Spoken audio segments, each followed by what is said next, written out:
Okay. To really supercharge change and improvement in your leadership, we have to address emotional health and vitality.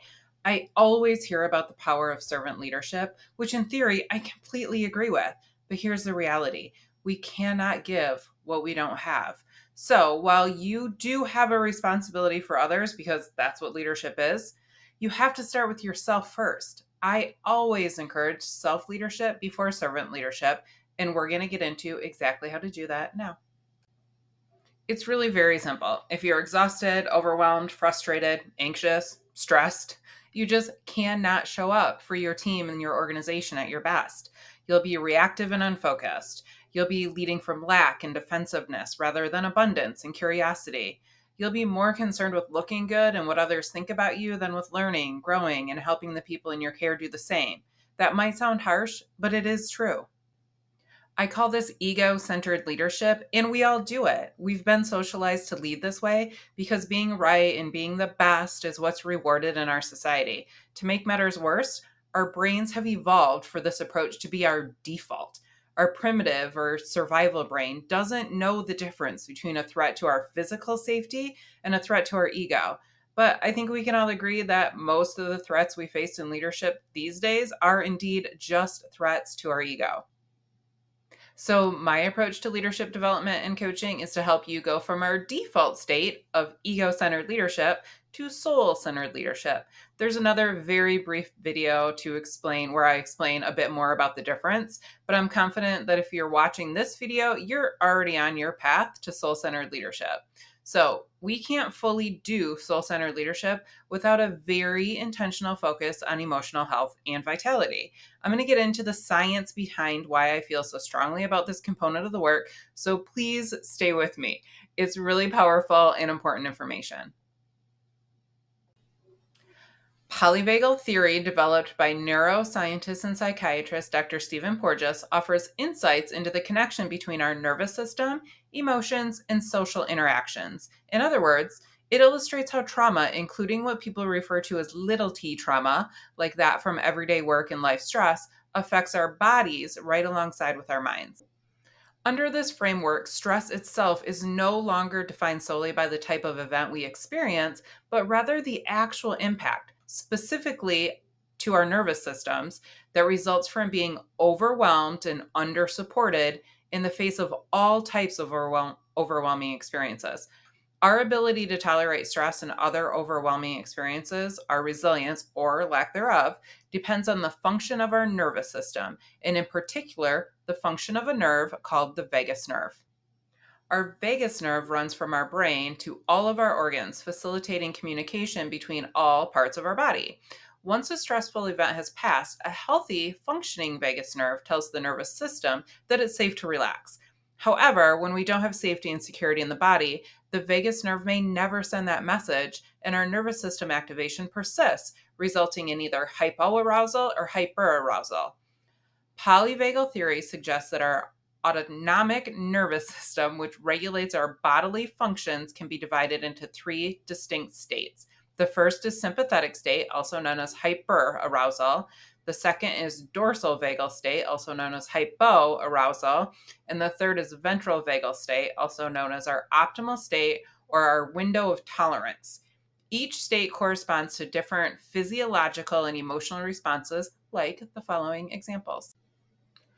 Hyperarousal, otherwise known as fight flight response, this state is often characterized by experiencing symptoms such as hypervigilance, heightened feelings of anxiety or panic, feeling unsafe, anger, rage, hostility, racing thoughts that make it difficult to sleep, eat, manage our emotions, or concentrate, intrusive imagery, defensiveness, tension or shaking, emotional overwhelm, impulsivity. I know a lot of leaders that live in this space, and it's not a good place to be. We also have hypoarousal, otherwise known as the freeze response. This state is often characterized by experiencing symptoms such as emotional numbness, so you just have no feelings at all, lack of or no energy, paralysis or physical immobility, you can't move, inability to say no or defend yourself. I see this one a lot.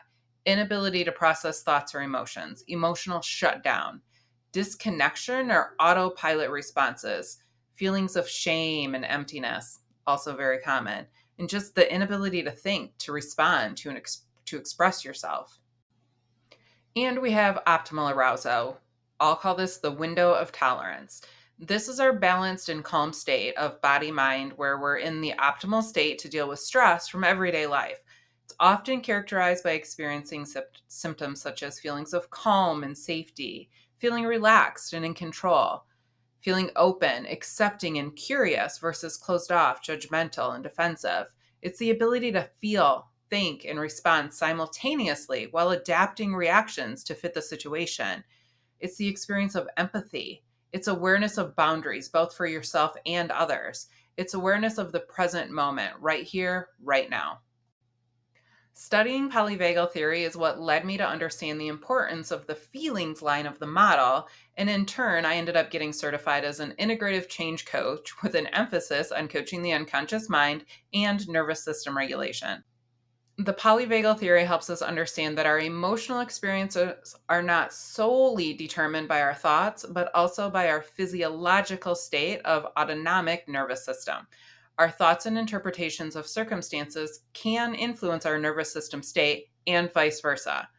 By recognizing this connection, we can work with the model, or we can use the model to work with our thoughts and our actions, specifically by using somatic practices. That's just practices with the body to regulate our emotions and shift our nervous system state towards a more optimal state, one that enables us to show up as the high impact, soul centered leaders that we aspire to be, regardless of what's going on around us. In my programs, I operationalize this work through concepts I learned from Dr. Elizabeth Stanley in her book, Widen the Window: Training Your Brain and Body to Thrive During Stress and Recover from Trauma. The concept is that we can widen our window of tolerance for stress and adversity, leading to greater emotional resilience and well being. This broadens our capacity to handle and adapt to various challenges and stressors in life by developing a more flexible and resilient mindset, as well as cultivating practices that support our nervous system regulation, emotional health, and vitality. The way we think about stress and adversity influences our emotional responses, our actions. So, if we hold rigid beliefs that all stress is harmful or overwhelming, we're more prone to negative emotional reactions. Using techniques such as mindfulness, breathing exercises, grounding practices widens our window of tolerance, equipping us to better handle difficult emotions and situations without becoming overwhelmed and acting out or shutting down. It allows us to develop more adaptive perspectives and the ability to shift our emotional state and therefore our behaviors in the moments that matter most. By integrating the concepts of widen your window with the model and polyvagal theory, we gain a comprehensive understanding of how our thoughts, nervous system responses, and emotional experiences are interconnected. It empowers us to consciously work on expanding our capacity to handle stress, regulate our emotions, and cultivate greater well being. This is the most important work you can do to become a high impact and soul centered leader. Remember, you cannot give what you don't have. Here are just a few examples how including a focus on emotional health and vitality into your leadership development will be highly impactful. Managing thoughts and regulating your nervous system improves emotional intelligence, which is crucial for effective leadership. You'll develop a greater awareness of your own strengths, biases, and triggers. This awareness enables you to better understand and empathize with your team members, fostering stronger relationships and more effective communication. Being a leader comes with high levels of stress and pressure, but it doesn't have to be as hard as we make it. By doing this work, you can better navigate and cope with stress immediately. You'll develop resilience, you'll reduce burnout, you'll make faster, better decisions, even in the most challenging situations. And better yet, you'll have your own back once you make the decision. No more self-doubt and ruminating about whether it's the right or wrong decision. You make it, you move on. Maybe you learn a few lessons along the way. In any event, you maintain a calm, composed demeanor, and that confidence positively influences your team's morale and performance. Leaders who do this inner work create and sustain external behaviors that create an environment of psychological safety within their teams. When you're able to manage your own mind and emotions, you're able to respond to challenges and conflicts with greater empathy and curiosity. This encourages open dialogue, risk taking, innovation within the team, ultimately leading to higher engagement, increased productivity, and improved results. Widening your window of tolerance also enhances your learning agility. You'll be able to approach new skills, frameworks, and challenges with a growth mindset. You'll be better equipped to absorb new information, adapt to changing circumstances, and apply the knowledge and skills you learn more effectively. Okay, I have shared a lot of information in this video series, so thanks for sticking with me. In summary, I believe that leadership development, at least how it's traditionally been done, is broken and ineffective. And I say this having made a living being a learning and leadership development professional in corporate for over 25 years. I have worked with organizations from small boutique businesses to multi-billion-dollar global organizations, and they all make the same mistakes when it comes to developing their leaders. My approach is comprehensive and holistic. At Grace and Grit Coaching, we absolutely teach you all the models, frameworks, and processes to obtain the skills necessary to be an effective leader. And we teach you how to manage your mind and nervous system in a way that also ensures your emotional health and vitality. This combination is the magic formula for high impact and soul centered leadership. If you're ready to embrace and overcome the challenges of leadership to maximize your impact in a way that is authentic, joyful, and expansive, I would love to be your guide on the journey to soul centered leadership. Of course, I'm going to continue to share valuable lessons and tips on all things leadership on our YouTube channel and through the weekly wisdom newsletter, so be sure you're subscribed to both. Additionally, there are two ways for us to work together more closely. The first is the Soul Centered Leadership Program. This is a 12-week customized one-to-one coaching experience where together we deep dive into your unique situation to empower and equip you with everything you need to become a high-impact, soul-centered leader. The investment of this one-on-one coaching experience is $5,000. And for a limited time, you get the bonus of also getting access to the Alchemist Leader Lab, which is a brand new program. We will be launching it in the fall 2023. Depending on when you're seeing this video, it might be up and running. And the value of that Alchemist Leader Lab is $3,000. So essentially, you're getting 12 weeks of one-on-one coaching for $2,000 if you consider the $3,000 bonus.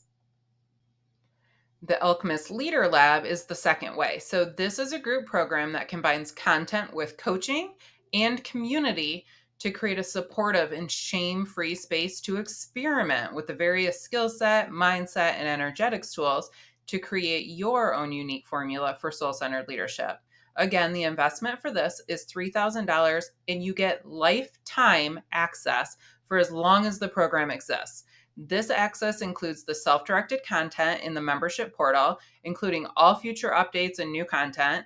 So you get the exact content you need at the exact moment you need it.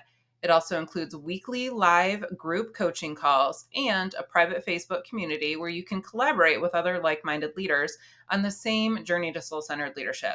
There is simply no other leadership development program that offers this level of value and ongoing support.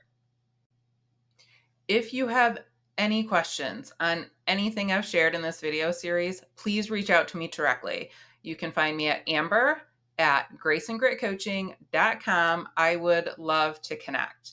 Thank you for watching.